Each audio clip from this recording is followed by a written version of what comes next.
The doctor's words still echoed in Richard Caldwell's mind like a death knell he couldn't silence. 1 month, maybe 6 weeks if you're lucky. Lucky. The word felt like a cruel joke. Richard Caldwell, CEO of Caldwell Industries, a man whose net worth could buy entire city blocks, whose signature moved markets, whose very presence commanded boardrooms, had just been told that all his wealth, all his power, meant absolutely nothing against the cancer spreading through his body. He sat alone in his study now, the mahogany walls closing in around him like an expensive coffin. Outside, the November rain hammered against the windows of his Connecticut estate, each drop a reminder that time was slipping away. The medical report lay on his desk, its clinical language somehow making the death sentence feel even more real. Stage 4 pancreatic cancer. Inoperable. Untreatable at this stage. Richard poured himself a scotch. His doctor had said alcohol didn't matter anymore, and let the burning liquid slide down his throat. 58 years old.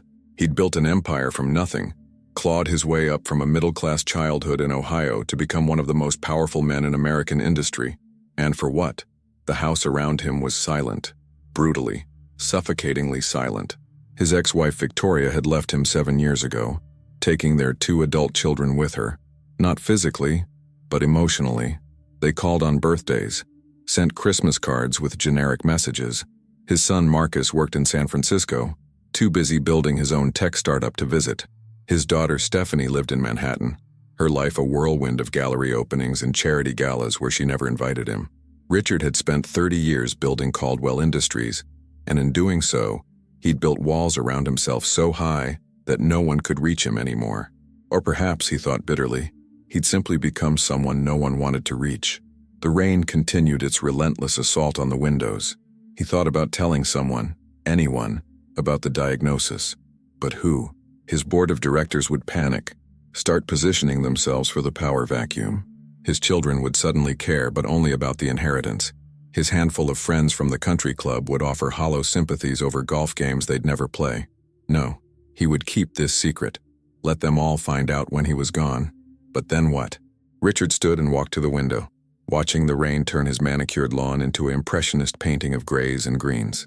What did he want for his final month on Earth? More board meetings? More quarterly reports? More nights alone in this mausoleum of a house with nothing but expensive furniture and emptiness? For the first time in decades, Richard Caldwell realized he had no idea what actually mattered.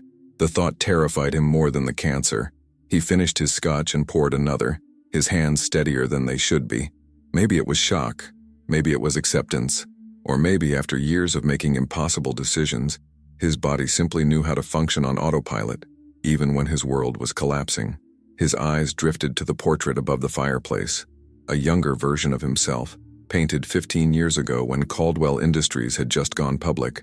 The man in that portrait looked confident, powerful, unstoppable. The man in the reflection of the dark window looked tired, alone, and suddenly very aware of how little time he had left.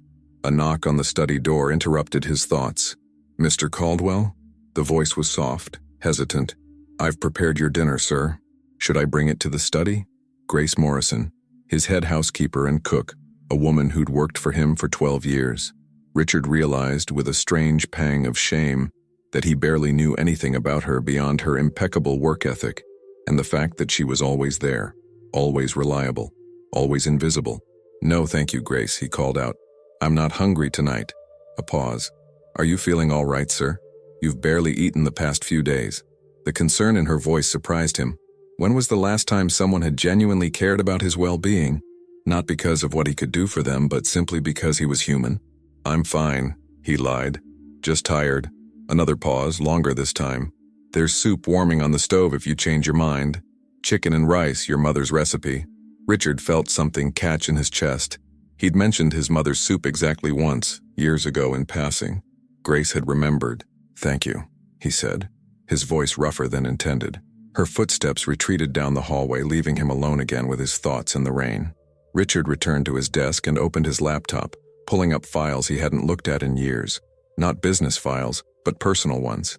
Photos from when Marcus and Stephanie were children, smiling on Christmas mornings. Pictures from his wedding. Victoria radiant in white, both of them so young and convinced their love could survive anything. Images from his parents' anniversary party, His mother laughing at something his father said, both of them gone now. When had he stopped being the man in these photos? When had success become more important than connection? When had he traded the messy, complicated beauty of human relationships for the clean, predictable world of profit margins and market shares? The answer, he knew, was gradual. 1,000 small choices, each one seeming justified at the time. Missing a school play for a client dinner, canceling an anniversary trip for a merger negotiation, choosing the office over the home, the deal over the conversation, the achievement over the moment. And now he had 1 month left, and all his achievements meant nothing. Richard closed the laptop and stood, his body feeling older than its 58 years. The cancer hadn't caused physical pain yet. The doctor said that would come soon enough, but the weight of regret was its own kind of agony. He needed to do something. But what? The house creaked around him, 10,000 square feet of premium real estate that suddenly felt like a prison. Downstairs, his staff was going about their evening routines. Grace finishing in the kitchen, probably. Robert, his head groundskeeper, checking the security systems. Maria, the night maid, beginning her rounds. His staff, people who'd worked for him for years, who kept his life running smoothly, who knew the intimate details of his daily existence, his coffee preferences, his schedule quirks, his moods, and yet remained complete strangers to him. An idea began forming in Richard's mind, strange and impulsive and completely unlike him. What if, in these final weeks, he tried to understand the world he'd built around himself but never truly seen? What if he stepped outside the bubble of wealth and power that had isolated him for so long? What if he looked at the people who actually made his comfortable life possible and tried, really tried, to see them as human beings rather than functions in his household? The thought both excited and terrified him. Richard walked to his closet and pulled out clothes he hadn't worn in years. A plain gray t-shirt, old jeans, a worn jacket. He studied himself in the mirror.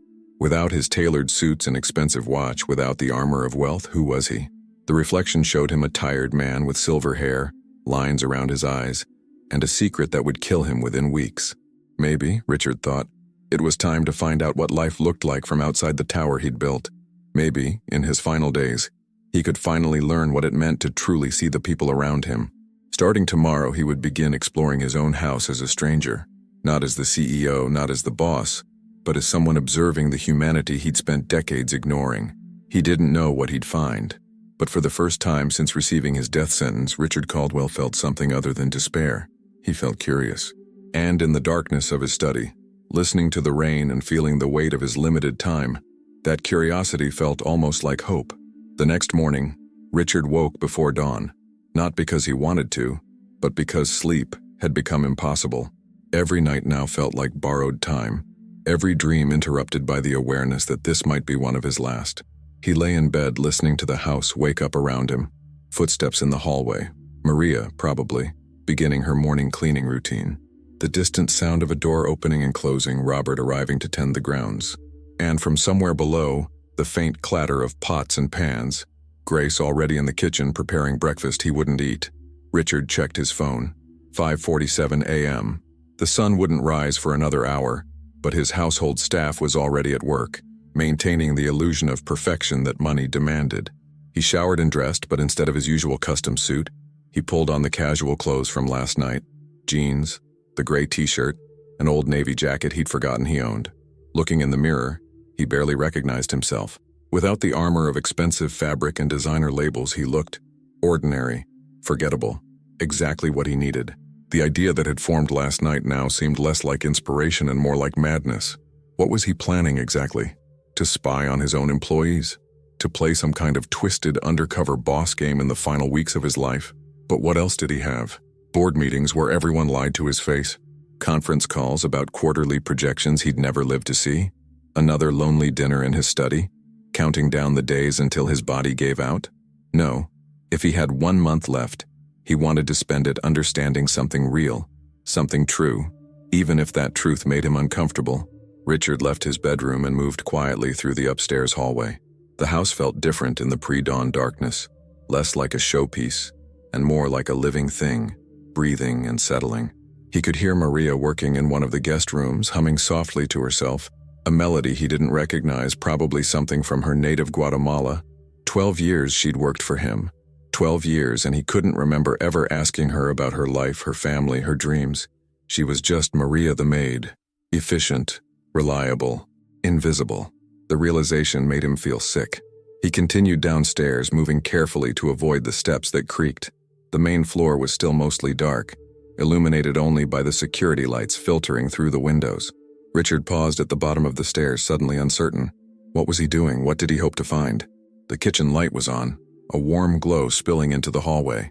He could hear movement inside. Cabinet doors opening and closing, water running, the rhythmic sound of chopping. Grace, preparing breakfast for a man who'd barely eaten in days. Richard approached slowly, staying in the shadows of the hallway. Through the partially open door, he could see into the kitchen, a massive space with commercial-grade appliances, marble countertops, and enough equipment to run a restaurant. Grace stood at the center island, her back to him, chopping vegetables with practiced efficiency. She was a tall woman in her mid-50s with dark skin and hair pulled back in a neat bun. She wore her standard uniform, black pants, white button-down shirt, sensible shoes. But something about her posture caught Richard's attention. Her shoulders were tight, her movements slightly jerky, as if she was working through tension or pain. Richard watched, feeling oddly voyeuristic. This was his employee in his kitchen doing the job he paid her to do. Yet he felt like he was seeing something private, something not meant for his eyes. Grace set down the knife and pressed her hands against the counter, her head bowing forward. She took a long, shaky breath, then another. Was she sick? Tired? Richard leaned closer, straining to see. Then he heard it. A soft, barely audible sound that made his blood run cold. She was crying. Not dramatic sobs or loud tears, but the kind of quiet, desperate crying that came from someone who'd learned to grieve in silence. Her shoulders shook slightly as she gripped the counter, and when she lifted one hand to wipe her face, Richard saw it trembling. Every instinct told him to leave, to pretend he hadn't seen this private moment of pain. But something, curiosity, concern, or maybe just the awareness of his own limited time, kept him frozen in place. Grace pulled a tissue from her pocket and dabbed at her eyes, then picked up the knife again. But her hands were shaking too badly to cut properly. She set it down, pressed her palms flat against the counter, and whispered something Richard couldn't quite hear. He leaned closer, holding his breath, holding his... "Please, God," Grace whispered, her voice cracking. "Please don't let me lose him, not like this, not when he's so young, he's only 17. He hasn't even lived yet." Richard felt his heart stop. Him? Who was she talking about? Grace pulled out her phone with trembling hands and stared at the screen. Even from his position in the hallway, Richard could see her expression, pure, undiluted anguish. Whatever she was looking at on that phone was destroying her. "I can't afford it," she continued, her voice barely above a whisper. "I've tried everything. I've begged them. But without insurance, without the money." Her voice broke completely. "God, please, I'll do anything. Just don't take my son." Son? She had a son, 17 years old, and something was terribly, desperately wrong. Grace set the phone down and gripped the edge of the counter so hard her knuckles turned pale. Fresh tears streamed down her face, and this time she didn't try to hide them. "He's all I have," she whispered. "He's everything good I've ever done in this world, please." Richard stood paralyzed in the hallway, his own mortality suddenly feeling less important than the raw human suffering playing out in front of him. Here was a woman he'd employed for 12 years, a woman who'd cooked his meals and managed his household and remembered his mother's soup recipe, and she was breaking apart in his kitchen over a crisis he knew nothing about. How had he not known? How had he not seen? Grace took several deep breaths, visibly pulling herself together. She wiped her eyes, straightened her shoulders, and picked up the knife again. Her hands were still shaking, but she forced them steady through sheer will. Within moments, she was chopping vegetables again, her mask of professional competence sliding back into place. But Richard had seen what lay beneath that mask, and he couldn't unsee it. He backed away quietly, his mind racing. Grace had a son, a 17-year-old son who was apparently sick or injured, something serious enough that she was begging God and talking about money she didn't have, about insurance she apparently lacked. Richard retreated to the study, his heart pounding. He sat down at his desk and stared at the wall, Grace's whispered prayers echoing in his mind. 12 years. She'd worked for him for 12 years, and he'd never once asked about her family, never wondered about her life outside these walls, never considered that the woman who made his coffee and prepared his meals might be carrying unbearable burdens of her own. He opened his laptop and pulled up Grace's employment file, something he'd never bothered to look at before, leaving all HR matters to his estate manager. The basics were there: Grace Morrison, age 54, hired 12 years ago as head housekeeper and cook. Previous employment at 2 other estates. References from both. Glowing. Salary. $65,000 annually. $65,000. In Connecticut, with its brutal cost of living. Raising a son alone, because Richard now noticed there was no spouse listed in her emergency contacts. Just one name. Marcus Morrison. Relationship, son. Richard felt something burning in his chest. Shame, maybe, or anger at himself. He'd spent more on his watch than Grace made in a year. He'd dropped $80,000 on a car he barely drove. And meanwhile, his employee, a woman who'd dedicated 12 years to making his life comfortable, was crying in his kitchen over medical bills she couldn't pay. He pulled up his private investigator's contact information. Richard had used Harrison Brooks before for various business matters. Background checks on potential partners, due diligence on acquisitions. The man was discreet, thorough, and expensive. Richard typed out a message. Need complete background on Grace Morrison, current employee. Focus on family situation, particularly son Marcus Morrison, age 17. Medical issues, financial status, any relevant circumstances. Urgency, 24 hours, money no object. He hit send before he could second-guess himself. Then he sat back, thinking.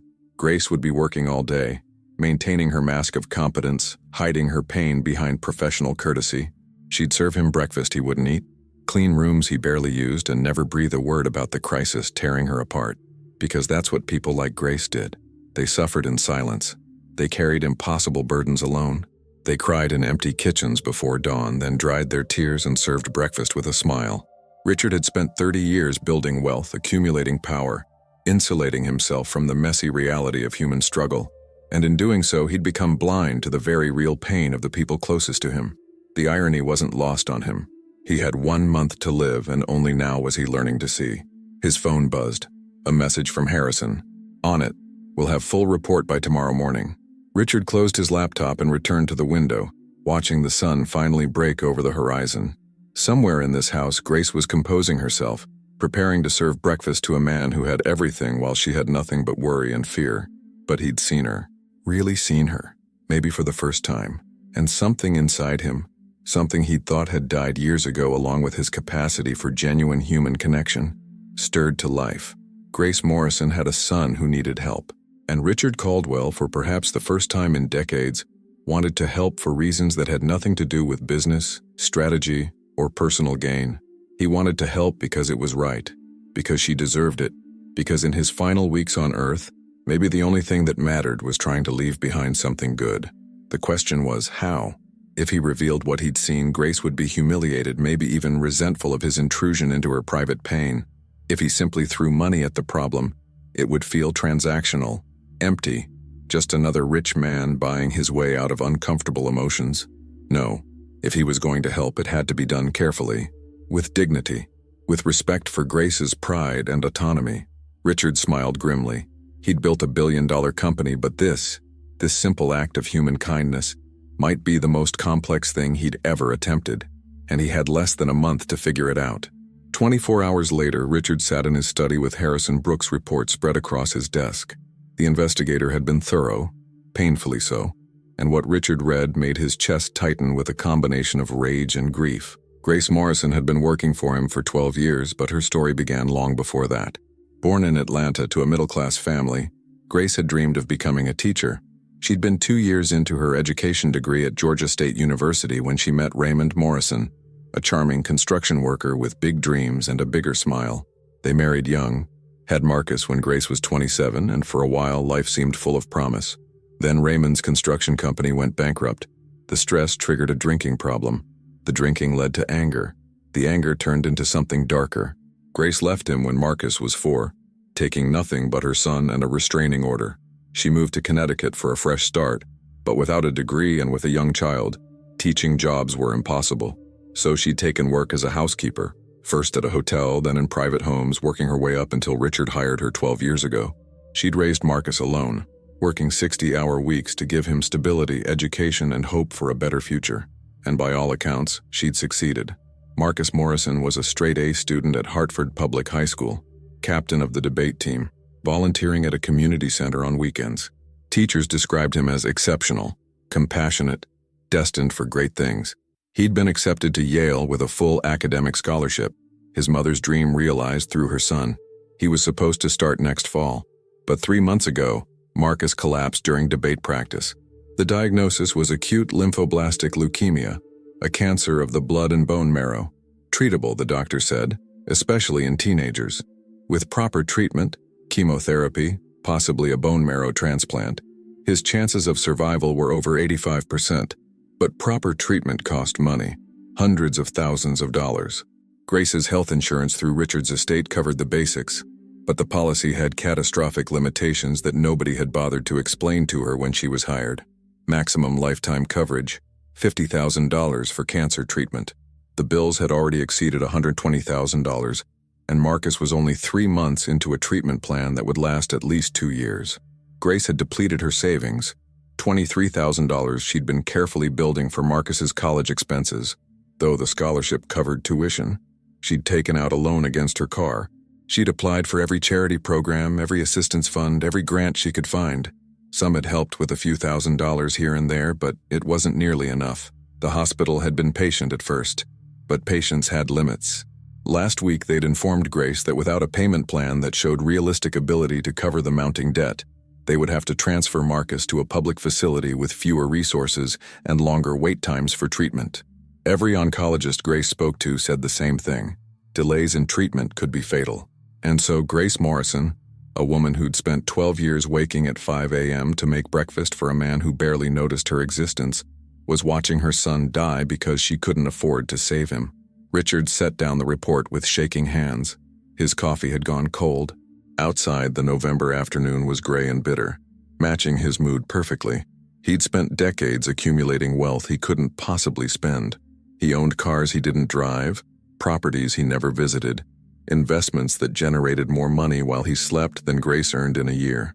And meanwhile, 17-year-old Marcus Morrison, a kid who'd done everything right, who'd earned a scholarship to Yale through pure merit and determination, was being denied life-saving treatment because of numbers on a spreadsheet. The injustice of it made Richard want to smash something, but anger wouldn't help Marcus. Action would. Richard opened his laptop and drafted an email to his personal attorney, David Chen. Need you to set up an anonymous medical fund immediately. Details to follow. Discretion absolutely essential. Call me when you get this. His phone rang within 3 minutes. Richard, what's going on? David's voice carried concern. Are you okay? Is this about... I'm fine. Richard lied. I need you to establish a charitable fund completely anonymous to cover medical expenses for a teenage cancer patient. The family can't know where the money is coming from. A pause. Okay. What's the amount we're talking about? Whatever it takes. Full treatment coverage, no limits. I want the best oncologist, the best hospital, private rooms, everything. And I want his mother's existing debt cleared. Richard, that could be $500,000 or more over the course of treatment. I don't care. Make it happen. Another pause. Longer this time. Who is this patient? His name is Marcus Morrison, 17 years old. Acute lymphoblastic leukemia. He's currently at Hartford General. And why the anonymity? If you're helping someone, why not? Because I don't want gratitude. Richard interrupted. I don't want recognition. I just want the kid to live. Can you do this or not? Of course I can, but Richard, this isn't like you. David was right. The old Richard Caldwell would have seen this as a simple HR problem. Increase Grace's insurance coverage, maybe give her a one-time bonus, keep it businesslike and transactional. He certainly wouldn't have gotten personally involved in the medical care of an employee's child, but the old Richard Caldwell had been living under the assumption he had time. Time to care later. Time to be generous later. Time to be human later. Just do it, David. Set it up as a grant from an anonymous charitable foundation. Have the hospital contact Grace directly. Tell her Marcus has been selected for a special program for exceptional students with medical hardships. Make it sound legitimate, like something he earned through merit. That's actually brilliant, David admitted. It preserves her dignity. She won't feel like charity. Exactly. How soon can you make this happen? I can have the fund established by tomorrow. The hospital notification might take a few days to seem authentic. We'll need to create the foundation paperwork, website, all the documentation to make it look real. 3 days maximum. This kid doesn't have time. Understood, Richard. This is a good thing you're doing. Richard hung up without responding. It wasn't a good thing, it was the bare minimum. It was what he should have done 12 years ago when he hired Grace, provided actual health insurance that covered real medical emergencies. It was what he should have done 3 months ago when Marcus got sick, if he'd bothered to know anything about his employees' lives. This wasn't generosity, it was penance. Over the next 3 days, Richard found himself doing something he'd never done before, actually paying attention to his household staff. He observed Maria cleaning the guest rooms, noting how she carefully dusted family photos he never looked at, how she straightened books on shelves no one read. He watched Robert maintain the grounds, saw the pride he took in keeping the gardens perfect despite the approaching winter. He noticed how Grace prepared meals with meticulous care, even knowing Richard barely touched them. These people kept his world running. They showed up every day, did their jobs with excellence, and remained invisible by design, because that's what wealth demanded. Servants who anticipated needs without being noticed, who solved problems before they became visible, who made comfort look effortless. And Richard had been perfectly content with that arrangement for 12 years. On the 3rd day, he was in his study when his phone rang. David Chen. "It's done," his attorney said. "The Excellence in Adversity Foundation has officially selected Marcus Morrison for their Young Scholars Medical Grant. The hospital received notification an hour ago. They've already contacted Grace." Richard's heart hammered. "And, according to my contact at Hartford General, Grace broke down crying in the hospital administrator's office. They're moving Marcus to a private room tomorrow and bringing in Dr. Sarah Williams, one of the top pediatric oncologists in the Northeast. All expenses covered, including experimental treatments if needed." Richard closed his eyes, feeling something release in his chest. "Thank you, David. Richard, I've known you for 15 years. I've never seen you do anything like this, if you don't mind me asking. Why now?" "Because I'm dying," Richard thought. "Because I have 4 weeks left to do something that matters. Because I saw a woman crying in my kitchen over a son I didn't know existed, and I realized I've spent my whole life not seeing the people right in front of me. Just send me the final paperwork," he said instead. That evening, Richard was in his study when he heard footsteps in the hallway. Quick, energetic footsteps he recognized as Grace's, then a knock on his door. "Mr. Caldwell, I'm so sorry to disturb you, but may I speak with you for just a moment?" Richard's stomach tightened. "Of course, Grace. Come in." She entered, and Richard saw immediately that something had changed. Her eyes were red-rimmed but bright, her posture straighter than he'd seen in days. She was holding a tissue in one hand, twisting it nervously. "I just wanted to thank you, sir," she began, her voice thick with emotion. "I know you've probably noticed I've been distracted lately, not performing at my usual standard, and I'm so grateful for your patience. Grace, you've been nothing but exemplary, and I wanted you to know," she continued, tears streaming down her face now, "that everything is going to be okay. My son Marcus, he's been very sick and I was so worried, but today we received the most incredible news." She pressed the tissue to her eyes, overcome. Richard stood, uncomfortable with her emotion, but deeply moved by it. "He's been selected for this foundation grant," Grace continued. "They're going to cover everything, all his treatment, the best doctors, everything he needs. It's a miracle, Mr. Caldwell. After months of praying and worrying and not knowing how I'd save him, it's a miracle." Richard felt his throat tighten. "That's wonderful news, Grace. I'm very happy for you and your son." "I'm sorry for being emotional," she said, wiping her eyes. "It's just, I haven't slept properly in months. Every day I came to work wondering if I'd lose him, if I'd failed as a mother because I couldn't afford to save my child's life. And now," she couldn't finish. She just stood there crying tears of relief and joy, and Richard felt something crack inside his chest. This woman had been carrying that weight, the fear of losing her child, the guilt of poverty, the exhaustion of impossible choices, while serving him breakfast and managing his household and maintaining her professional mask. Day after day she'd smiled and worked and hidden her breaking heart, and he'd never noticed, never asked, never cared. "Grace," he said quietly, "you should take some time off. Be with your son. Paid leave, as much as you need." She looked up, startled. "Oh no, Mr. Caldwell, I couldn't possibly. I insist. Marcus needs his mother right now. The house will survive without perfect meals for a while. Are you sure? I don't want to impose—" "I'm sure." Grace nodded, fresh tears falling. "Thank you, sir. You've always been a good employer, and thank you." She left, and Richard sank back into his chair, his hands trembling. A good employer. The words felt like an indictment. He'd been a distant employer, an ignorant employer, an employer who paid her $65,000 a year and thought that absolved him of any responsibility for her humanity. But today, maybe for the first time in his life, he'd actually helped someone without expecting anything in return. No business advantage, no tax benefit, no recognition, just a mother and her dying son, given a chance at life. Outside, the November darkness was falling early.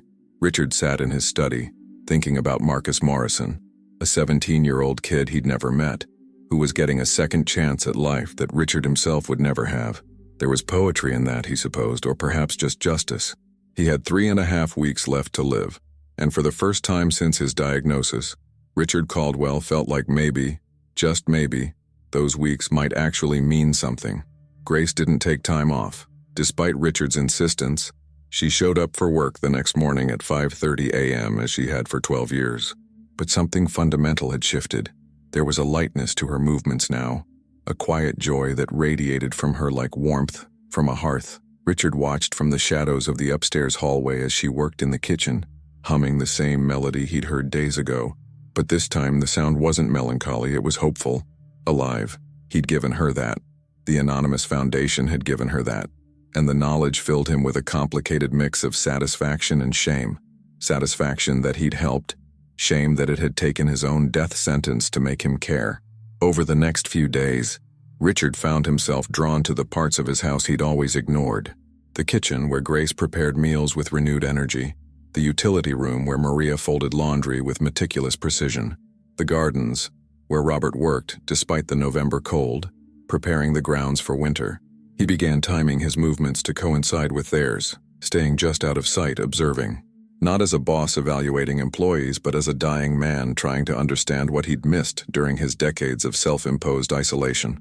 And what he saw humbled him. Maria sang to herself in Spanish as she cleaned, songs about home, about family, about a place she'd left behind. One morning, Richard found her pausing in the hallway, holding a framed photograph of his children from 15 years ago. She touched the glass gently, her expression wistful, and he realized she must be thinking of her own children, the ones she'd mentioned briefly when she was first hired, living in Guatemala with her mother, while Maria sent money home. How old were they now? Did they even remember their mother? How many years had Maria sacrificed with her own children to care for Richard's empty house? Robert, the groundskeeper, approached his work with an artist's dedication. Richard watched him one afternoon, carefully pruning the rose bushes along the south garden wall. The old man's hands, weathered and scarred from decades of labor, moved with practiced gentleness, shaping each bush with patience and care that Richard had never noticed before. "You talk to them, don't you?" Richard said, finally stepping out of the shadows. Robert jumped, clearly startled to find his employer in the garden. "Mr. Caldwell, I didn't hear you approach. Sorry, didn't mean to startle you. I've noticed you spend a lot of time with these roses. They're beautiful." Robert's weathered face softened with something like pride. "Thank you, sir. I planted these myself, 20 years ago when I first started working estates. I've carried cuttings from job to job, keeping the line going. These beauties are descendants of roses my grandmother grew in Virginia. 20 years. Richard had owned this estate for 15 years, which meant Robert had brought these roses from his previous employer. They weren't just plants, they were legacy, memory, living connections to people and places long gone. "Your grandmother must have been special," Richard said.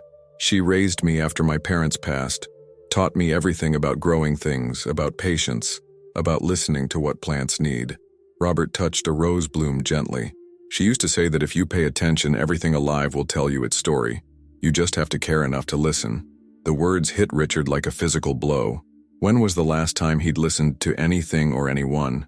Really listened. Not just waited for his turn to talk or made calculations about what information served his interests. "Robert, how long have you worked for me?"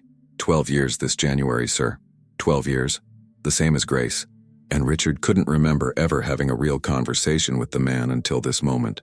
"In all that time, I've never asked, do you have family?" Robert's expression flickered with surprise. "I have a daughter, sir, Emma. She's 32, lives in Boston.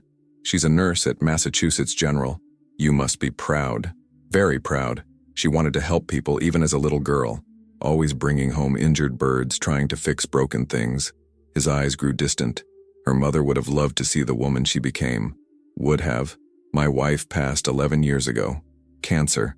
Robert's voice remained steady, but his hands stilled on the roses. Emma was finishing nursing school. I was working at the Morrison estate back then. Different family before you bought this property. Mrs. Morrison was very kind. Gave me time off for the funeral. The treatments before that. Not all employers are understanding about such things. Richard felt his throat tighten. 11 years ago, Robert had been grieving his wife, working to pay for a daughter's education, starting over at a new job when Richard purchased the estate.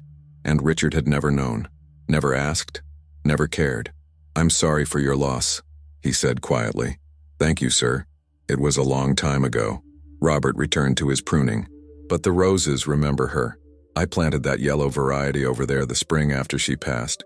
Seemed right to have something beautiful growing in the world when something beautiful had left it." Richard looked at the yellow roses, dozens of them, blooming defiantly against the November cold. A living memorial to a woman he'd never met, tended by a man whose grief he'd never acknowledged. "They're beautiful, Robert." "Yes, sir, they are." Richard left the garden feeling like he'd been hollowed out and refilled with something heavier than before. Everywhere he looked, he found stories. Rich, complex human stories that had been unfolding around him for years, while he'd remained deliberately blind. That evening, Richard sat in his study reviewing the latest report from Harrison Brooks. The investigator had expanded his research at Richard's request, providing detailed backgrounds on all his household staff. Maria Hernandez, 47, had 3 children in Guatemala, ages 22, 19, and 16. She'd left them with her mother 12 years ago, coming to America on a work visa to earn money for their education. She sent home $1,800 every month, nearly a third of her salary, and hadn't seen her children in person in 7 years. The cost of travel combined with her immigration status made visits nearly impossible. Her eldest daughter had just graduated from university, the first in their family to do so. Her son was in trade school, learning to be an electrician. Her youngest was in high school dreaming of becoming a doctor. All of it funded by Maria's hands, scrubbing floors and folding laundry in a mansion owned by a man who had more money than he could spend in 3 lifetimes. Robert Chen, Richard had never even known his last name, was 71 years old. He should have retired years ago, but his wife's medical bills had consumed their savings. He worked not because he needed fulfillment, but because he needed health insurance and a paycheck to support his daughter's student loans from nursing school. He lived alone in a small apartment in Hartford, an hour's commute each way. He spent his days maintaining gardens for a man who barely looked at them, and his evenings video calling his daughter, the only family he had left. And Grace. Richard already knew her story, but reading it again in Harrison's clinical prose made it no less devastating. A woman who'd fled an abusive marriage, rebuilt her life from nothing, raised a son alone while working 60-hour weeks, and had come within inches of losing everything that mattered because a spreadsheet said her child's life wasn't worth the cost of treatment. These were the people who made Richard's comfortable existence possible, and he'd treated them like furniture, necessary, functional, but ultimately invisible. His phone buzzed. A text from David Chen. "Marcus Morrison moved to private oncology wing today. Dr. Williams very optimistic about treatment outcomes. Grace Morrison reportedly hasn't stopped smiling." Richard set down his phone and walked to the window. Darkness had fallen over the estate, but the exterior lights illuminated the grounds. Robert's perfectly maintained gardens, the pristine walkways, the artfully trimmed hedges that provided privacy from a world Richard had spent decades avoiding. He had 2.5 weeks left, maybe 3 if he was lucky, though. Lucky seemed like a strange word for a man dying of cancer, but Marcus Morrison would have years, decades hopefully, a full life ahead of him. College, career, family, all the experiences that came from simply being alive and healthy. Richard had bought that for him. Or rather, Richard's money had. It wasn't heroic. It was the bare minimum of human decency, and it had taken facing his own mortality to recognize that. A soft knock interrupted his thoughts. "Mr. Caldwell, I've prepared dinner, sir. May I bring it to the study?" Grace's voice warm and relieved in a way it hadn't been days ago. "Actually, Grace, I'll eat in the kitchen tonight." A pause of surprise. The kitchen, sir?" "Yes, if that's all right." "Of course, sir. I'll set a place for you." Richard descended the stairs, his heart hammering with an anxiety that felt ridiculous. It was his house, his kitchen. He could eat wherever he wanted. But somehow, Entering that space felt like crossing a boundary he'd maintained for 12 years. The boundary between employer and employee, between the served and those who served. Grace had set a single place at the small table in the corner of the kitchen, the table where staff typically ate their own meals. Not the formal dining room, not even the breakfast nook, the kitchen table. "I hope this is acceptable, sir," Grace said, bringing over a plate. "I made chicken piccata, one of your favorites." It was one of his favorites, though he couldn't remember ever telling her that. She'd just noticed over years of meals he'd barely tasted. "Grace, please, sit with me." She froze, the plate halfway to the table. "Sir? Sit, please. I'd like to talk with you if you don't mind." Grace set down the plate slowly, her expression confused but compliant.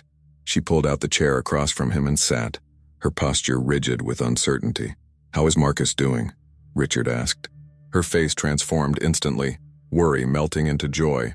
"Oh, Mr. Caldwell, he's doing so well. The new doctor, Dr. Williams, she's amazing. She explained everything so clearly and she's so confident about his treatment plan. Marcus has already started the new chemotherapy protocol, and they say if it works as well as they expect, he might be in remission within 6 months. That's wonderful news. It's more than wonderful. It's a miracle." Grace's eyes filled with tears, but they were happy tears this time. "I get to keep my son, Mr. Caldwell. After months of thinking I'd lose him, I get to keep him. He'll go to Yale, he'll have the life he's worked so hard for, and I'll get to watch him live it." Richard felt his own eyes burning. "Tell me about him. What's he like?" Grace blinked, clearly surprised by the question. "Marcus? He's everything good in this world. Smart, compassionate, driven. He wants to be a civil rights attorney. He's always been passionate about justice, about helping people who don't have power or voice. Even when he got sick, even through all the treatments, he kept studying. He'd be in his hospital bed with his textbooks, determined not to fall behind. He sounds remarkable. He is. And it's not just me saying that because I'm his mother. Everyone who meets him sees it. His teachers, his debate coach, the volunteers at the community center where he works." Grace's voice filled with pride and wonder. "I look at him sometimes and I can't believe he's mine. I can't believe I got to raise someone so good." "He's good because you raised him," Richard said quietly. "You gave him that foundation." Grace shook her head. "I just tried to survive, to keep us afloat. I worked all the time. I was never there for school events or sports games.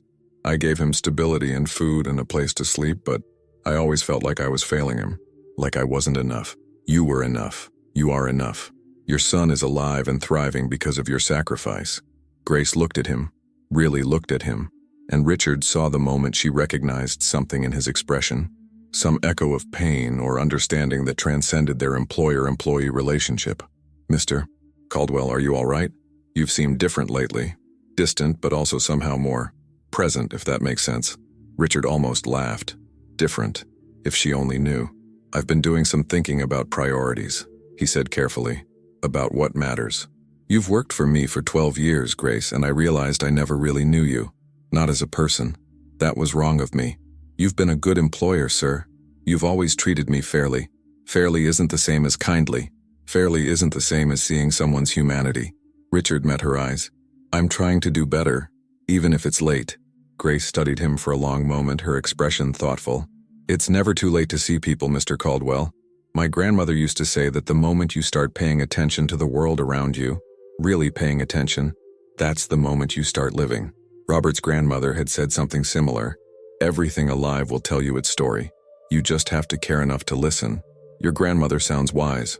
She was. She raised me when my mother couldn't. Taught me that dignity didn't come from money or status, but from how you treat people when you don't have to treat them well.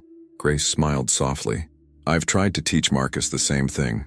To see people, to care, to use whatever power or privilege he ends up with to help those who have less." Richard thought about Marcus Morrison, 17 years old, dying of cancer, still studying civil rights law, still wanting to help people, still caring about justice even when the world had been unjust to him. "I'd like to meet him sometime," Richard heard himself say. "If that would be all right with you?" Grace's eyes widened with surprise and pleasure. "Really? Oh, he'd love that, Mr. Caldwell. He's always curious about people's lives, their stories. I've told him about working here, and he always asks questions about you." "What kind of questions?" "About what you're like, what you care about, how you built your company." Marcus is fascinated by success stories. Not the money part, but the persistence, the problem-solving, the vision it takes to build something from nothing. Richard felt something twist in his chest. Marcus Morrison was lying in a hospital bed fighting for his life, and he was curious about Richard's success story. He wanted to know about persistence and vision and building things. The irony was almost too much to bear. Here was Richard with all his success and wealth dying alone and unloved. And there was Marcus with nothing but a scholarship and a terrible diagnosis, surrounded by people who adored him, who fought for him, who saw his worth beyond any dollar amount. Which of them was really rich? "I'll visit him this week," Richard said. "If you think he's up for it." He'd be thrilled. "Thank you, Mr. Caldwell." They talked for another hour, about Marcus's childhood, about Grace's journey from Atlanta to Connecticut, about small moments and big dreams. And for the first time in decades, Richard felt like he was having a real conversation, not a negotiation or a strategy session, but an actual human connection. When Grace finally excused herself to finish evening tasks, Richard sat alone in the kitchen, staring at his barely touched dinner. The chicken piccata was excellent, as always, but he'd been too engaged in conversation to notice. 2.5 weeks left, and somehow Richard Caldwell was only now learning to live. Richard stood outside Hartford General Hospital, his heart pounding in a way that had nothing to do with his deteriorating health. Through the glass doors, he could see the sterile brightness of the lobby, a place he'd avoided for weeks, even as his own doctor's appointments piled up unanswered. He told himself he was coming to meet Marcus Morrison, to see firsthand the young man whose life he'd saved. But standing here now, Richard recognized the truth. He was terrified, not of hospitals or sickness, he was already dying, but of confronting the very human consequence of his years of willful blindness. Grace had texted him the room number, Pediatric Oncology, room 412. She'd offered to meet him in the lobby to escort him up, but Richard had declined. This felt like something he needed to do alone. The elevator ride to the 4th floor felt interminable. Richard studied his reflection in the polished steel doors, a man who looked every one of his 58 years, wearing a casual sweater and slacks that cost more than most people's monthly rent. He looked tired, haunted, old. The pediatric oncology floor was painted in cheerful colors that couldn't quite hide the underlying sadness of the place. Nurses moved with practiced efficiency, their smiles bright but their eyes carrying the weight of children fighting battles no child should face. Parents sat in waiting areas, their expressions ranging from exhausted hope to barely contained despair. Room 412 was at the end of the hallway. The door was partially open, and Richard could hear voices inside. Grace's warm tone and a younger voice, male, responding with energy despite whatever his body was enduring. Richard knocked softly. "Grace? It's Richard Caldwell." The conversation stopped. "Mr. Caldwell, please come in." Richard pushed open the door and stepped into a private room that looked nothing like the hospital rooms he'd expected. There were flowers on every surface, bright bouquets that fought back against the medical equipment. A laptop sat on a rolling table, textbooks stacked beside it. Posters covered one wall, Supreme Court justices, civil rights leaders, a quote from Brian Stevenson about justice and mercy. And in the bed, connected to an IV drip, sat Marcus Morrison. Richard had seen the boy's photo in Harrison's report, but seeing him in person was different. Marcus was thin, almost gaunt, from months of chemotherapy. His head was wrapped in a colorful bandana covering what was presumably hair loss, but his eyes were bright, intelligent, alive with a curiosity that illness hadn't dimmed. "Mr. Caldwell, it's an honor to meet you." Marcus tried to sit up straighter, wincing slightly. Grace immediately moved to adjust his pillows, her maternal instincts automatic. "Please don't strain yourself and call me Richard." He approached the bed, unsure of the protocol. "Did you shake hands with a teenage cancer patient?" The IV in Marcus's arm made him hesitate. Marcus noticed and grinned, a smile that transformed his sick face into something genuinely joyful. "It's okay, I won't break. Mom tells everyone I'm fragile now, but I'm tougher than I look." "You hush," Grace said affectionately, but her eyes were shining with pride. "You're allowed to be fragile when you're fighting leukemia. See what I deal with?" Marcus said to Richard, his tone teasing. "Constant mothering. It's exhausting." The easy affection between them made Richard's chest ache. This was what family looked like. Not the cold, transactional relationships he had with his own children, but genuine love, warmth, connection that survived even in a hospital room facing death. "Your mother tells me you're planning to study law at Yale," Richard said, pulling up a chair at Grace's insistence. Marcus's face lit up. Constitutional law and civil rights. I want to work for the ACLU or the Innocence Project, organizations that fight for people who can't fight for themselves. My debate coach says I'm good at arguing, so I might as well use it for something meaningful. That's an ambitious goal. Is it ambitious if it's necessary? Marcus leaned forward slightly, his intensity palpable. There are people in prison right now for crimes they didn't commit. There are families being torn apart by unjust systems. There are communities without power or voice being crushed by policies they never voted for. Someone has to fight back. Why not me? Richard found himself momentarily speechless. Here was a 17-year-old kid fighting cancer, whose first instinct was still to think about helping others.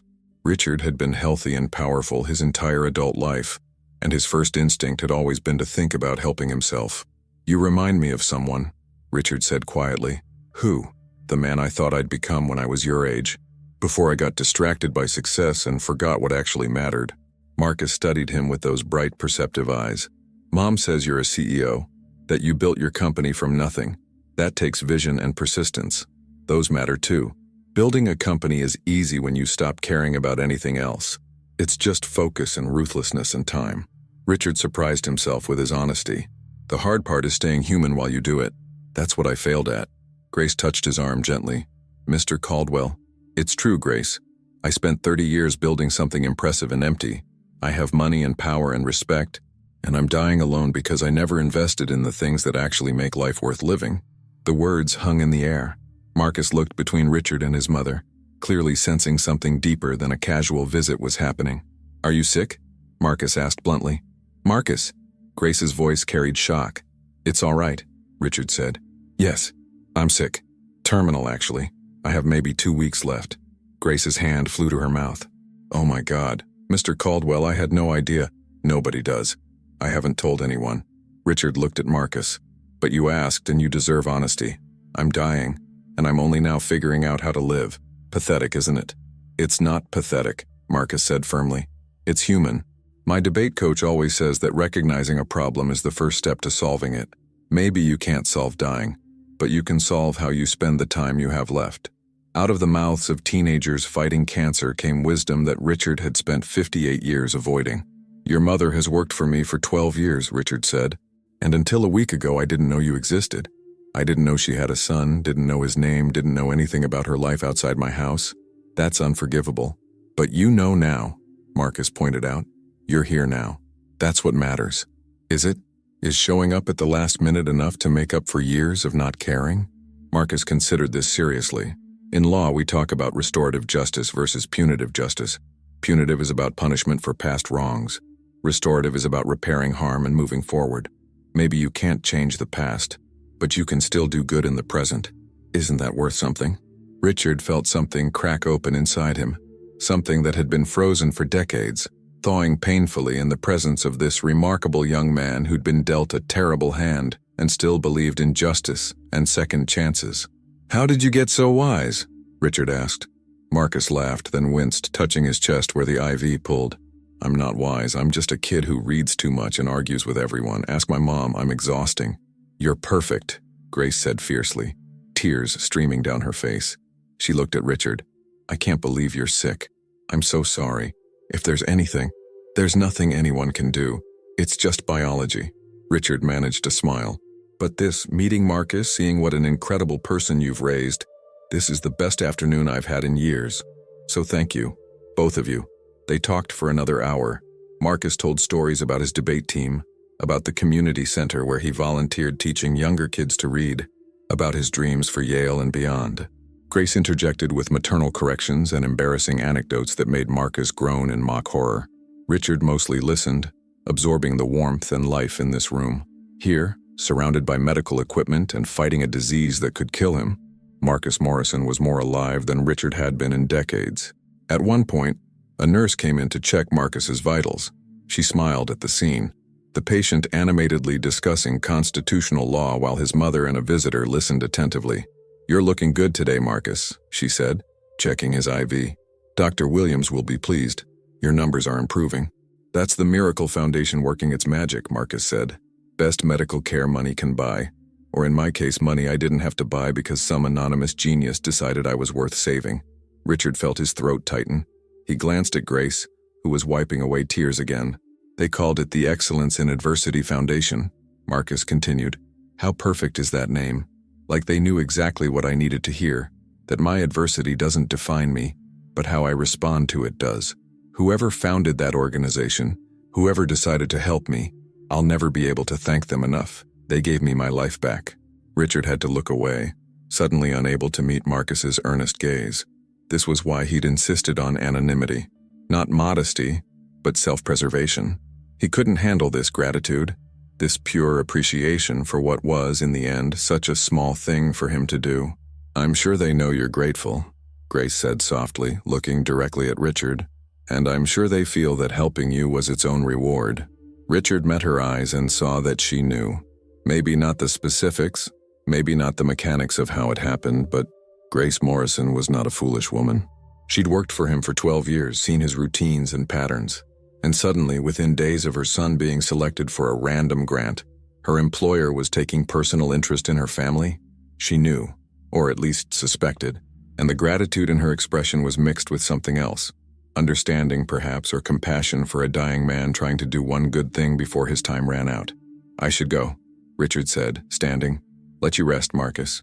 You need your strength for treatment. Will you come back? Marcus asked. I'd love to hear more about building your company, about the decisions you made, the challenges you overcame. I'm collecting life lessons from everyone I meet. Collecting lessons? Yeah. I figure if I'm going to law school, I should learn from people who've actually lived interesting lives. You've built an empire. There must be stories there worth hearing.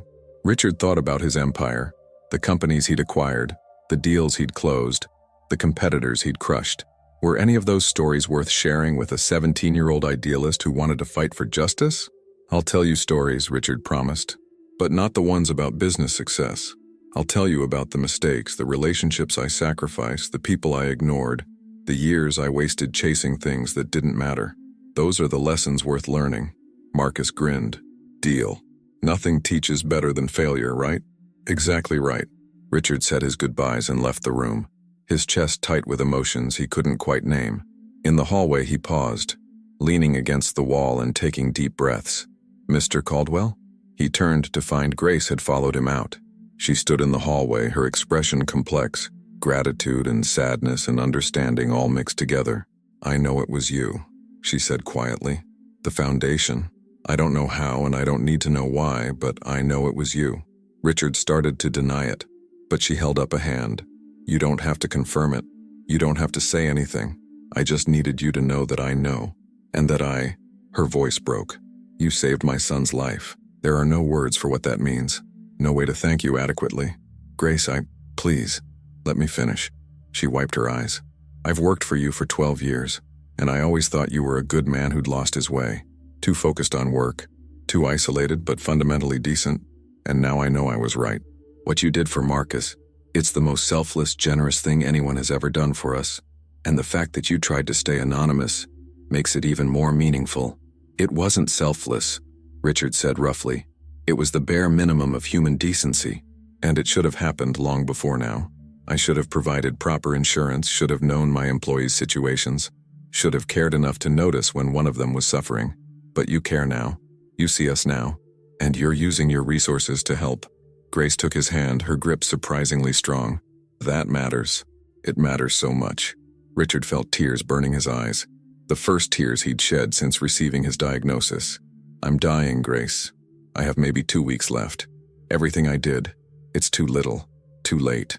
It's not too late for Marcus. Because of you, my son will live. He'll go to Yale. He'll become a lawyer. He'll help people and make the world better. That's your legacy now. Not your company or your money, but the life you saved, and all the lives that life will touch. That's everything. She hugged him then, a fierce, grateful embrace that Richard couldn't remember the last time he'd experienced. He stood stiffly at first, uncomfortable with the intimacy, but then something in him gave way and he hugged her back. This woman who'd spent 12 years making his life comfortable while carrying impossible burdens of her own.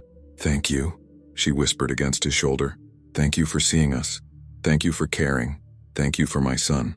When she finally pulled back, they were both crying. Grace squeezed his hands once more, then returned to Marcus's room, leaving Richard alone in the hallway. He made his way to the elevator. his vision blurred with tears. In the lobby, he passed families waiting for news, patients in wheelchairs, doctors and nurses moving between crises with practiced efficiency. This whole building was full of suffering, full of people fighting battles and hoping for miracles. And Richard had the power to create miracles. Not through divine intervention, but through simple application of resources he'd spent decades hoarding for no particular reason. In his car, Richard pulled out his phone and called David Chen. "David, I need you to set up more foundations. Anonymous, like the one for Marcus. I want to establish grants for medical care, education, emergency assistance, anything that helps people who are struggling." "Richard, that's wonderful, but use my entire personal fortune. Everything liquid, everything that can be liquidated. Set it up to continue after I'm gone. Perpetual funding, professional management, strict criteria to ensure money goes to people who actually need it." A long silence. "Richard, are you sure? That's nearly $300 million. I'm dying, David. I can't take it with me. And I'm finally figuring out what money is actually for. Not accumulation, not power, but helping people who need help. So yes, I'm sure. Make it happen. This is incredible. You're going to change thousands of lives." "No," Richard said, thinking of Marcus Morrison's bright eyes and fierce determination. "I'm just going to give people the chance to change their own lives. There's a difference." He hung up and sat in his car, watching people enter and leave the hospital. Each one was carrying a story, a struggle, a hope. Each one deserved to be seen. Richard Caldwell had spent 58 years not seeing, but for the next 2 weeks, however long he had, he would look, really look, at the people around him, at the world he'd ignored, at all the small human moments that actually constituted a life. It wouldn't redeem his past, but maybe, just maybe, it would give his death some meaning.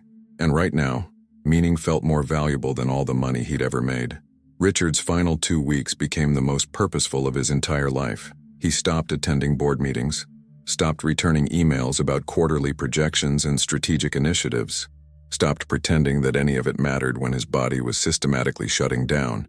Instead, he focused on what he'd spent 58 years avoiding: genuine human connection. He visited Marcus 3 more times at Hartford General, each visit revealing new layers of the young man's character. They talked about constitutional law, about Marcus's debate strategies, about the books that had shaped his worldview, but they also talked about fear. Marcus's fear of dying young, of never fulfilling his potential, of leaving his mother alone. "The worst part isn't the cancer," Marcus admitted during Richard's 3rd visit, his voice quiet in the dimly lit hospital room. "It's knowing what it would do to my mom if I died. She sacrificed everything for me. If I don't make it, if all her work and love and hope just ends with me in a grave, I can't bear that." Richard understood that fear intimately, not because he worried about leaving someone behind. He had no illusions about his children's grief being anything more than performative, but because he understood the weight of wasted potential, of dreams deferred and then destroyed. "You're going to make it," Richard said firmly. "Doctor, Williams is confident. Your numbers are improving. You're going to Yale, you're going to become a brilliant attorney, and you're going to change lives." "How can you be so sure?" "Because I've seen what happens when someone gives up, and I've seen what happens when someone fights.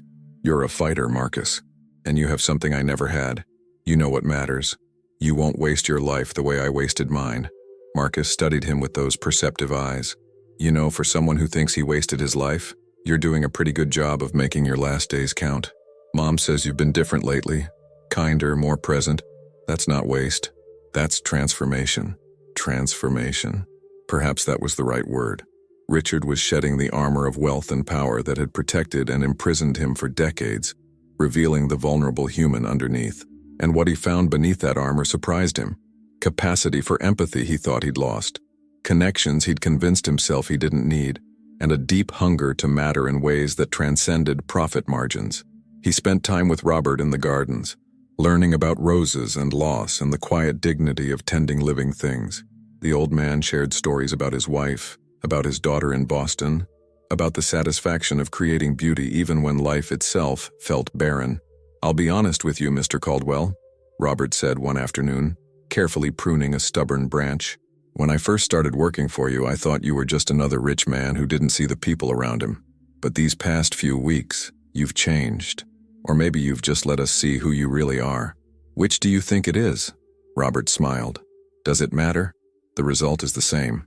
You're here, paying attention, treating us like human beings instead of functions. That's what counts. Richard helped Maria one morning, insisting on carrying laundry baskets despite her protests.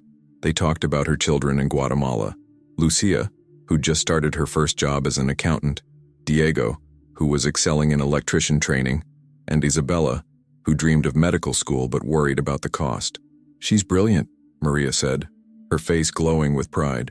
Straight A's, volunteers at a clinic, teaches younger students. But medical school in Guatemala is expensive, and I don't know if I can save enough. What if she had a scholarship? Richard interrupted. An anonymous grant for exceptional students pursuing medicine. Would she apply? Maria's eyes widened. If such a thing existed, yes, of course, but it will exist, Richard promised. Tell her to prepare her application materials. Have her send them to my office. I'll make sure they reach the right foundation. He'd already instructed David to expand the grant programs to include international students. Isabella Hernandez would get her medical education. Maria would get to see her daughter achieve her dreams. And Richard would get one more chance to create something meaningful before his time ran out. The physical decline came faster than he expected. By the end of the first week, the pain that had been manageable became constant. By the middle of the second week, he could barely get out of bed without help. His doctor, whom Richard finally called back, prescribed morphine for the pain and gently suggested hospice care. How long? Richard asked bluntly. Days, maybe a week. I'm sorry, Richard. I wish there was more I could do. Richard declined hospice. He wanted to die in his own home, in the space where he'd finally learned to see the people around him. Grace, Maria, and Robert all insisted on caring for him, taking shifts to ensure he was never alone. You don't have to do this, Richard protested weakly as Grace helped him into bed one evening. I can hire nurses. We want to be here, Grace said firmly. You've been kind to us, Mr. Caldwell. You've seen us as human beings, not just employees.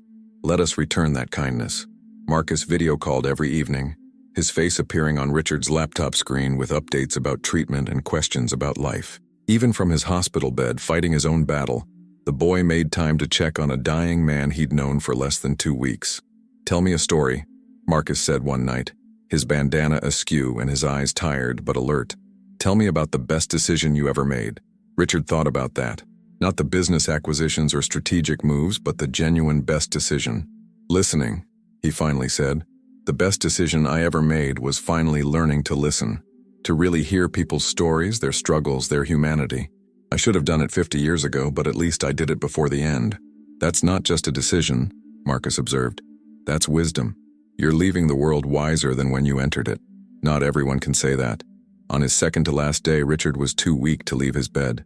The morphine clouded his thoughts, making time feel elastic and strange. But even through the fog, he recognized the faces gathered around him. Grace, Marcus, who'd convinced his doctors to let him leave the hospital for a few hours. Maria, Robert, and surprisingly, his children. Stephanie and Marcus Jr. had shown up separately, both looking uncomfortable and guilty. Richard's lawyer had finally contacted them, informing them of their father's condition. They'd come, he suspected, more out of obligation than love, but they'd come nonetheless. Dad, I'm so sorry, Stephanie said, tears streaming down her face. I should have visited more, should have called, should have... It's all right, Richard said, his voice barely a whisper. I wasn't there for you either. I chose work over family, money over connection. You don't owe me anything. But we do, Marcus Jr. insisted, gripping his father's hand. You're our father. We should have tried harder to maintain a relationship. Richard looked at his children, successful, polished, strangers to him in every way that mattered. Then he looked at Grace and her son, at Maria and Robert, at the people who'd cared for him in his final days, not because of blood obligation, but because of simple human kindness. I'm leaving you both financially secure, Richard told his children. The company, the properties, the investments, it's all detailed in my will. But the real wealth, the stuff that actually matters, I'm leaving to people who taught me how to see it. He'd rewritten his will 3 days ago with David's help. His children would inherit enough to be comfortable but not obscene. The bulk of his estate, nearly $300 million, was going into the charitable foundations, education grants, medical assistance programs, emergency funds for families in crisis. All of it managed by professionals, all of it designed to help people like Grace and Marcus and Maria who worked hard, but still struggled against systems designed to keep them down. "That's not fair," Marcus Jr. said, but his protest sounded hollow, perfunctory. "It's perfectly fair," Richard replied. "I'm giving you what I can. Money, but I can't give you what I never developed. The capacity to love, to connect, to see people as human beings instead of assets or obstacles. You'll have to learn that yourselves." Grace squeezed his other hand, her eyes wet with tears. Beside her, Marcus, pale and weak but present, watched everything with those intelligent eyes that missed nothing. "Mr. Caldwell," Grace said softly, "you've given us more than money. You've given us dignity. You've seen us. That matters more than any inheritance." Night fell over the estate. His children left, promising to return in the morning. They wouldn't make it in time, Richard knew, but he didn't tell them. Maria and Robert said their goodbyes, thanking him for years of employment and for finally treating them as family. Only Grace and Marcus remained, sitting vigil beside his bed. "You should go home," Richard whispered to Grace. "Get some rest." "I'm staying," she said firmly. "You stayed for us, at least in spirit, watching over Marcus through that foundation. Let me stay for you." Marcus pulled his chair closer to the bed, an IV pole beside him. He'd brought his portable treatment equipment, refusing to be left behind. "Tell me one more story," the boy said. "Tell me about the moment you decided to change." Richard's thoughts drifted back to that morning 2 weeks ago, standing in the hallway watching Grace cry over a son he hadn't known existed, hearing her whispered prayers for a life she couldn't afford to save. "I saw someone crying," Richard said slowly, his words slurring slightly from morphine. "Someone who'd worked for me for 12 years and I'd never really seen her before. She was crying for someone she loved, and I realized I'd spent my whole life not crying for anyone, not loving anyone enough to break my heart. And I decided I wanted to feel something real before I died, even if it hurt." "Did it hurt?" Marcus asked. "Terribly, but in the best possible way." Grace was crying again, but softly, holding Richard's hand like she was anchoring him to this world for just a little longer. "You saved my son's life," she whispered. "You gave him a future. How can I ever—" "You already did," Richard interrupted gently. "You showed me what real wealth looks like. Not money but love. Not power but sacrifice. Not success but humanity. You gave me that gift, Grace, you and Marcus both." The young man leaned forward. "Mr. Caldwell, Richard, I promise you something. I'm going to live. I'm going to beat this cancer, go to Yale, become a lawyer, and spend my life fighting for people who need fighting for.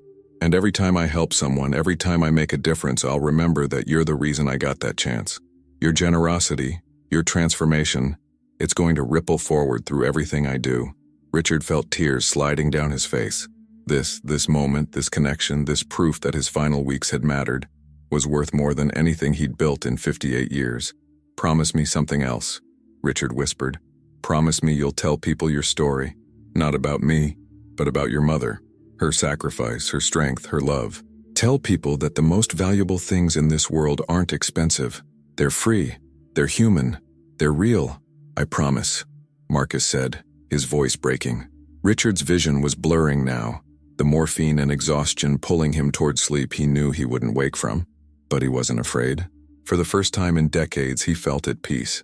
He'd spent 58 years accumulating wealth and power and emptiness, and in his final 2 weeks, he'd discovered what actually mattered: being seen, seeing others, and using whatever resources you had, time, money, attention, love, to make someone else's burden lighter. Grace and Marcus sat with him through the night, talking softly, sharing stories, filling his last hours with the warmth of human connection he'd denied himself for so long. When the sun rose over the Connecticut estate, illuminating Robert's carefully tended gardens, the windows Maria had cleaned until they sparkled, the kitchen where Grace had prepared 1,000 meals, Richard Caldwell took his final breath. He died holding the hand of a woman who'd served him breakfast for 12 years before he finally saw her as human. He died listening to a 17-year-old cancer patient talk about justice and hope, and the future Richard had given him. He died wealthy beyond measure in the only currency that actually mattered. 3 months later, Marcus Morrison walked out of Hartford General Hospital, cancer-free and cleared to begin his freshman year at Yale. His mother stood beside him, crying tears of joy as Dr. Williams delivered the news that treatment had been successful, that the leukemia was in complete remission, that Marcus had his whole life ahead of him. "Your son is a medical miracle," Dr. Williams said, smiling, "but he's also a testament to what proper treatment and persistence can achieve. He fought hard, and he won. Grace hugged her son tightly, both of them remembering another fighter, a dying man who'd used his final days to ensure this moment was possible. Marcus enrolled at Yale that fall, majoring in constitutional law with a minor in ethics. He hung a small photo in his dorm room, not of himself or his family, but of Richard Caldwell, found in a newspaper article about the anonymous charitable foundations that had been established from his estate. Whenever classmates asked about the photo, Marcus told them the story. Not a story about a CEO or a wealthy man or even about terminal cancer, but a story about transformation, about a man who spent 58 years learning the wrong lessons and 2 weeks learning the right ones, about a woman who cried in a kitchen, thinking no one would hear, and how her boss finally learned to listen. "He saved my life," Marcus would say. "But more than that, he taught me that it's never too late to become the person you should have been. Never too late to see people, never too late to matter. Late." In Guatemala, Isabella Hernandez received a medical school scholarship from an anonymous foundation. In Boston, Robert Chen's daughter received an unexpected grant that cleared her student loans.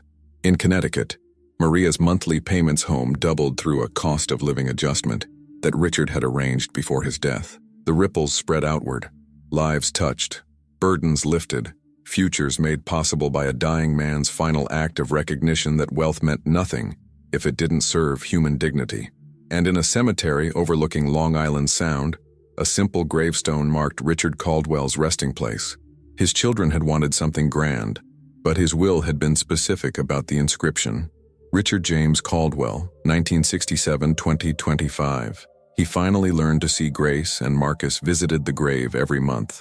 They brought roses from Robert's garden, descendants of the yellow varieties he'd planted for his wife, symbols of beauty growing from loss. "Do you think he knew?" Marcus asked one afternoon, standing in front of the gravestone. "Do you think he understood how much he changed by changing himself?" Grace thought about those final nights, Richard's hand in hers, his whispered confessions, his tears of regret and relief. "He knew," she said softly, "and I think knowing made all the difference." The wind rustled through the cemetery trees, carrying the scent of salt water and autumn leaves. Somewhere in the distance, a bell tolled, marking time, marking endings, marking the strange grace of transformation that comes when we finally stop running from our own humanity. Richard Caldwell had been given 1 month to live, and he'd used it to finally learn how to see, to recognize that the people around us aren't invisible, aren't functions, aren't less important simply because they have less power. He'd learned that the maid crying in your kitchen carries the same dreams, fears, and desperate love as anyone who's ever lived. That 17-year-old kids fighting cancer have more wisdom than CEOs with decades of experience. That roses planted in memory can bloom long after the gardener is gone. He'd learned that transformation is possible even at the end, that seeing people, really seeing them, changes both the observer and the observed, that the most meaningful legacy isn't what you accumulate, but what you give away when you finally understand its true value. And in learning those lessons, Richard Caldwell, who'd spent 58 years being successful and empty, had finally, in his last 2 weeks, become rich. Not in money, but in meaning. Not in power, but in purpose. Not in what he owned, but in who he'd helped. The truth that moved him became the truth that changed him. And that truth, whispered in a kitchen before dawn, carried forward by a young man destined for great things, rippling outward through countless lives touched by anonymous generosity, was simple.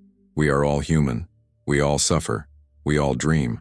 And when we finally learn to see each other's humanity, when we finally listen to the quiet tears and desperate prayers, when we finally recognize that every person carries a story worthy of attention and care, that's when we stop merely existing and start actually living.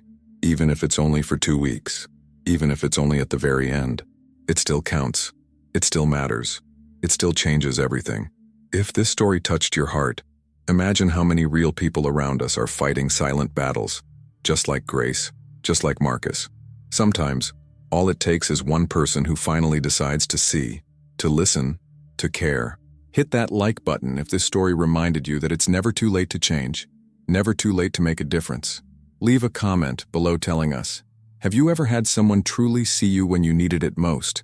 Or have you been that person for someone else? Share your story. We read every single comment. And don't forget to subscribe and turn on notifications because we share stories like this every week. Stories about real human connection, second chances, and the power of choosing compassion over indifference. Remember, we all have limited time. The question is, what will we do with it? Will we spend it accumulating things that don't matter, or will we invest it in people who do? See you in the next story. Until then, look around. Really look. You might be surprised by what you've been missing.